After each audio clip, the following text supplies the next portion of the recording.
Betty Lou, it's not just one thing. It's a combination of many things. And a lot of times I'll say, and I'll use a very crude example, but they say size does matter. In small businesses, they don't take enough risk. In small businesses, they take too many risks. Yeah. And a lot of times the big businesses don't take enough. But it always comes down to leadership, and it's not just one thing, it's lots of things. You heard those CEOs, those leaders talk about listening, speaking, communicating. But when you really start to look at it, it's really about delivering on the promises that they're setting out to and having an unbelievable focus. In my show, The C-Suite, with Greg Lucier, just recently sold his company, Life Technologies, to Thermo Fisher for $13 billion.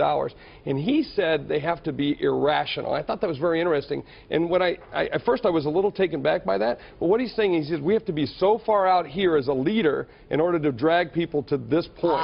Okay. And I thought that be was a little bit crazy. And doing a great job. You know, you look at Tony Hsieh, Larry Page, Howard Schultz, Richard Branson, and I'll even, not to suck up here, but Michael Bloomberg. You are great leaders, and how they set up a company to really do things, you start to see that. You know, I've been impressed. I work outside this company, but inside, and you see things that just go, you don't see, you know, those kind of things in other companies. Well, but hang on. A lot of people who don't have a clue about running business and don't have a clue about, you know, getting to the next level. They care about funding, they care about this, but they don't know how to run businesses. It's a rare breed that really can make it happen, as Mario said, like with JCPenney's recently.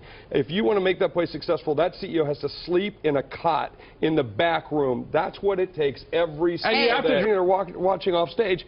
I mean, the most that's going to happen to us is a paper cut. But you see so many... A little bit to blame at that, because we will go after somebody for being a penny off on their earnings. Get over it. You think we're worried about that in the C-suite? Not. We're worried about how to really grow that business. No, but on the other side, it's the nature. There you go. Hey, I think that was the first fist bump.